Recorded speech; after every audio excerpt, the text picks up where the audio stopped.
Hey everybody, it's Susan with Susan Monroe Art, and today's video is going to be on 5 watercolor mistakes that are commonly made and how to either avoid them or how to fix them. These are mistakes that every watercolor artist makes, whether they're experienced or they're a beginner, so it's always good to know how to deal with them when they come up. I wish I had known how to deal with these when I first started watercolor painting, and I think you'll find it really, really helpful. I also want to say thank you to everybody who watched my last video, which was on the Ghost Sketching Companion. Thank you so much. It really did well. And I just appreciate it when anybody takes the time to watch any of my videos and allows me to share my love of watercolor painting with them. I hope that you'll think about giving this video a thumbs up and maybe subscribing to my channel. And you can click the bell icon to find out when more videos come out. I try to do them every week. You can also leave a comment. Anytime you interact with one of my videos, it helps YouTube to know that this is something worth watching and I can share it with more people. So thanks for doing that, and thanks for being here today. Now let's go on to 5 watercolor mistakes and how to avoid them and how to fix them. Mistake number 1 to me is using the wrong type of paper.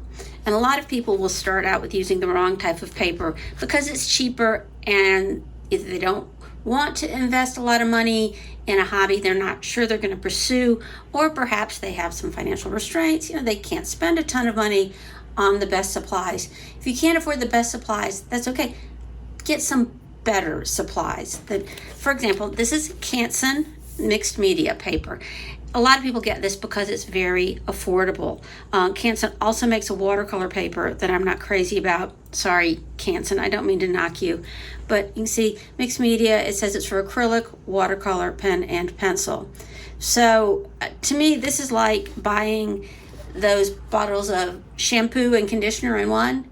Yeah, it's going to shampoo your hair and it's going to condition your hair, but it's not going to do either one really, really well. You want to buy a paper that is dedicated to watercolor if you're going to be doing watercolor on it. And an example of that would be this Arches watercolor paper. This is what I use, and I admit this is an expensive paper. It's a little bit of an investment when I get it, but it makes all the difference in my final watercolors. Of course, if you don't want to invest that much money, or you can't, that's perfectly fine. There are lots of other less expensive papers devoted to watercolor. The thing you want to look for is that it has cotton content. If it doesn't have 100% cotton, that's fine. Find something with 50% cotton.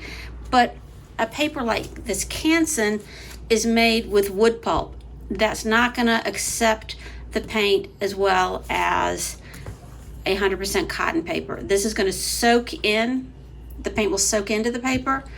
In something like this, it's more likely the paint is going to just sit on top of the paper.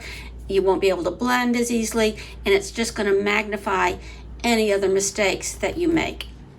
Now, if you do want to try something like an Arches paper or something that's more expensive, one way that I think it is a little more affordable is if you order, or you can find at your art store, one of the big 22 by 30 full sheets of watercolor paper, then cut it down into smaller sheets. You get more value for your money that way because the paper is not already pre-cut. You can cut it into whatever size you want. You could even make your own little sketchbook out of it. But that would be a great way just to try some of these nicer watercolor papers. So here I have, this is the Canson mixed media paper, and here is my Arches paper. You can see the difference between the two. The Canson is bright white. The Arches hasn't been bleached as much. It also has that watercolor texture because it's cold pressed paper. I don't know if you can see it, but there's sort of dimpled surface. This is a smooth surface like hot pressed watercolor paper. Hot pressed watercolor paper will have a smooth surface, but it's much thinner. You can tell by the sound. The Arches paper is 150 pound, hang on, what is it? 140 pound. You think I'd know that by now? 140 pound. This, I don't know, maybe 65 pound paper. So I'm going to paint on both of these so you can see the difference that good paper makes. And that brings me to watercolor mistake number 2. And this is for if you are not painting in a sketchbook. All right, if you're painting in a sketchbook, paint away in your sketchbook. You can't tape your paper down. But I think a big mistake and something that causes frustration for a lot of beginner watercolors is their paper buckles as it gets wet. It gets wavy, it doesn't dry smoothly. Tape your paper down. This is just masking tape, any type of tape, and tape the edges of your paper. That way, as it dries, it can stretch itself a little bit. That means stretching, it means almost like how you stretch the head of a drum. They wet it and then pull it taut, and then as it dries, it shrinks a little bit and stretches taut. Your watercolor paper will do the same thing. So let me tape both these down.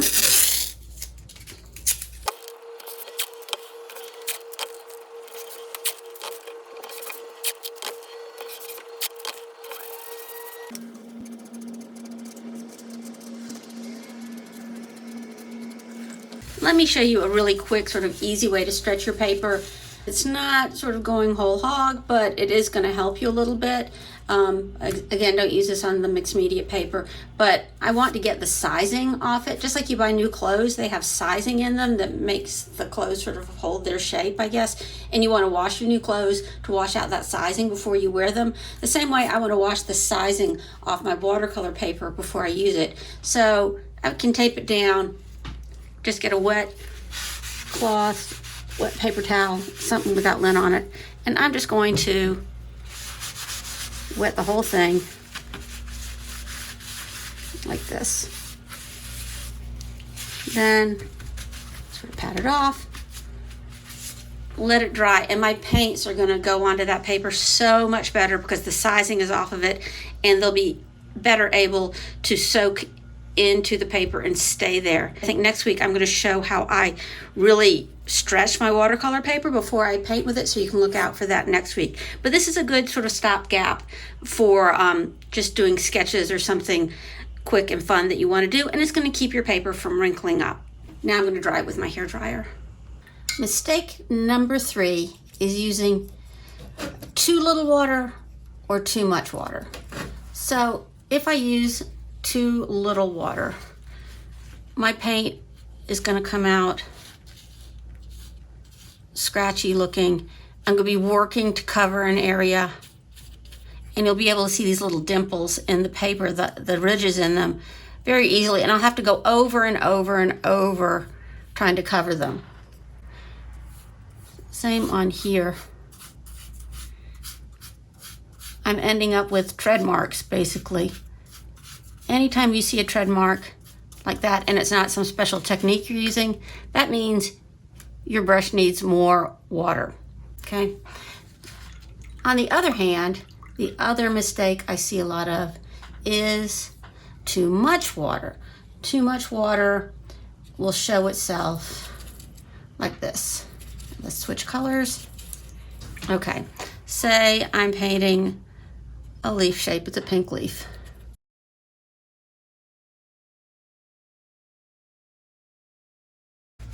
I've got this pool of water right here on the edge. Anytime you see puddles of water like this in your watercolor, it means you've got too much water. And a way to fix that is to take your brush, take your paper towel, blot off, and use your thirsty brush. Your brush is dry and it's going to absorb that extra bit of water. I'm just tapping it in there. I'm not going to wipe. I'm just going to tap to get up that extra water. All right, let's take a look at how it works on the cheaper paper. You can see how my paint didn't even go really in there. I can tell, I hope that you can tell on this, that it's really sitting much more on the surface of the paper. The paper is even sort of getting fluffy underneath, where the brush rubbing against it several times has loosened the fibers. That's not going to be good. It means I'm not going to be able to put really more than one layer of paint, maybe 2 at a time on here. Okay, but what will happen if I don't absorb that extra paint? Say I make this my leaf, my board is slightly tilted this way. I like to paint so that my paint runs towards the bottom rather than just pooling in the middle. That way, if I am going to have a water control problem, I know to look on the bottom edge of whatever I'm painting. That's where the puddle's going to be. Okay. There, I'm purposefully making puddles here. All right, I can tell you what is going to happen here is you're going to get something called a bloom or a cauliflower, because the paint up here is thinner and it's going to dry more quickly, and of course this big bubble of paint down here. There'll be 2 different drying times. Also over here, 2 different drying times. So the paint up here dries more quickly, the paint down here dries more slowly. When this is dry and this is still wet, the water is going to push back out into the dry paint and give you this interesting, like I said, cauliflower effect or a bloom, because some people think it looks like a flower bloom. So I'm going to let this dry, and then we're going to see how that bloom effect develops. And while we're waiting for this to dry, I want to point out the buckling that's happened in my less expensive paper. I've got a puddle of water here, a puddle of water here, and a small puddle of water here. That's because this paper is not drying flat. It's going like this, just where it's wet, and it's causing different puddles of water to appear in different places. So that's just an example of the buckling that is more easily happens on less expensive paper. Notice it's not happening on my nice arches paper. While we're waiting for that to dry, I'm going to show you another way that you can get blooms in your watercolors. Is again another way of having too much water. Say I am painting another leaf here. This is a blue leaf. I don't have any puddles on it. It's not like it's all come down toward the bottom. I've dipped my brush back in my watercolors and my water, and I've come in and yep, I'm just going to touch up this little end down here. I want to make it longer, say.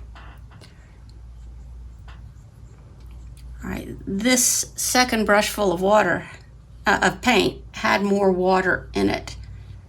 There's a different ratio of paint to water going on here. So that is probably going to give me a bloom as well, because the ratio of paint to water is different, meaning the viscosity is not the same.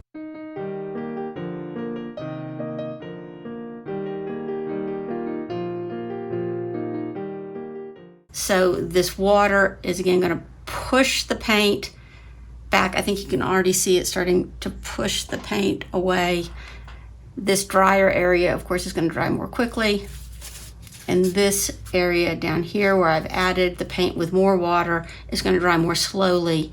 Again, giving you that bloom effect because they're not drying at the same rate. A few moments later. Now that it's dried, I think you can see the blooms. The bloom on this one is not terrible, and I think that's because it's good paper. As it dried, the paint soaked in there, but there is definitely a bloom area down here on this end where it was more wet.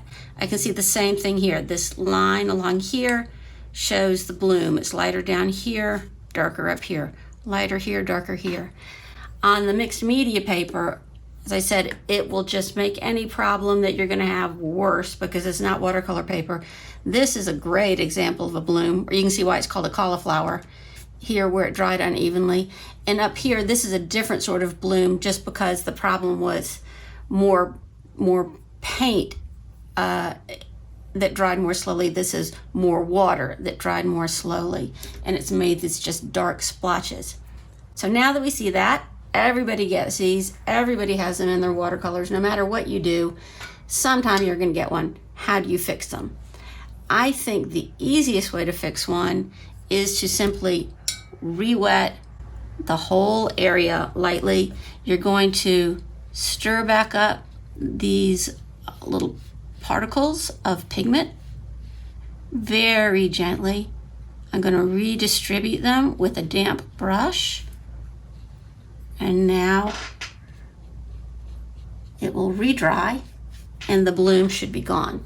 The best way to make sure you don't get any bloom in your watercolor paper is to mix up enough paint for the area you're going to be covering in the first place. So you're not remixing paint when you're halfway through with something. And that way you're going to have the paint be the same consistency the whole way through. Let's mix up some, I'm going to use Payne's Gray. And not a huge area, but large enough. Let's do it. And then I'm going to pull it down. And rather than dipping back in the water, I'm going to go back in my paint. And so I have the same consistency of paint the whole way down. If I dipped it in the water and then back in my paint, I'd be thinning down my paint, adding more water, and I'd be more likely to get a bloom because I've got a thicker consistency of paint at the top and a thinner consistency at the bottom. I hope this makes sense. All right, so there. That is all the same consistency of paint. The fourth watercolor mistake I see people make is using brushes that are too small. This is really tempting, I think, especially for beginner watercolors, because I don't know about you, but for me, like a big brush can be intimidating. I think they find the water control a little more challenging. So you think, oh, this will be just more manageable. I'll do it with a small brush. Or sometimes you get really crazy and get a really small brush. You're almost thinking it's going to be like drawing something. That's not going to work because the smaller brush is going to hold a smaller bit of paint and is meant to cover a very small area. A bigger brush is going to hold more paint and is, of course, meant to cover the bigger area. I think a good rule of thumb is to always use the biggest brush you possibly can for any area. So what is going to happen if I try to cover a big space, I've drawn circles here, with a small brush? So let's try this out. I'm going to use my pretty Indian yellow for this. All right, I'm going to use my small brush. And I have to keep going back over here and getting more paint more frequently, because my brush is small and it's not holding a lot. See, I get my dry brush problem more quickly. And it's just a less enjoyable painting experience. Okay, I've made it, but it wasn't pretty. Now let's try it again with a bigger brush. We use the same color, and I'm just going to make a bigger circle. It's just easier to pull the paint around. Now that the belly of the brush is full of the paint, I can paint a big area without having to go back in and refill my brush. There we go. And I can also paint it more quickly. Just comes out better. So the bigger the brush, the better, in my opinion. Another thing to do with water control in your paints is the secret weapon, your paper towel. Always have a paper towel or a tissue with you to blot off any extra paint. This is the biggest help I have when I'm watercolor painting. And you might want to know, how do I know I've got too much paint on my brush? How do I know if I have too much water? How do I know that I'm not going to get a bloom? This might seem a little complicated. This is mistake number 5 for me with beginning watercolor artists, is they give up too soon. You get frustrated. It's frustrating. You've worked on something and then you realize you've got a big cauliflower. You realize you've got paint too thick in one part than another. There are a zillion little things that can go wrong. Every time something goes wrong, you're learning a way to correct it. You're learning what not to do. What did Edison say when he messed up making the light bulb 99 times? What did he learn? I've learned 99 ways not to make a light bulb. And doing watercolor painting is sometimes like making the light bulb. I'm learning what not to do. I'm still learning what not to do. And it's just a process, and you have to enjoy the process and enjoy the journey of learning. And you'll have some paintings that will be great and some paintings that will be less than great. And you just can't expect everything you make to be looking like something John Singer Sargent did or the Mona Lisa. Be nice to yourself. Get yourself a sketchbook where you can make all the mistakes you want, and then they're just in your own private little sketchbook. Nobody has to see them. And don't think everything has to be perfect. And sometimes there is beauty in that imperfection. Sometimes a bloom or a dry spot or something can add, it's like a happy accident, as my hero, Bob Ross, would say, and it can add something special to your work. So don't give up.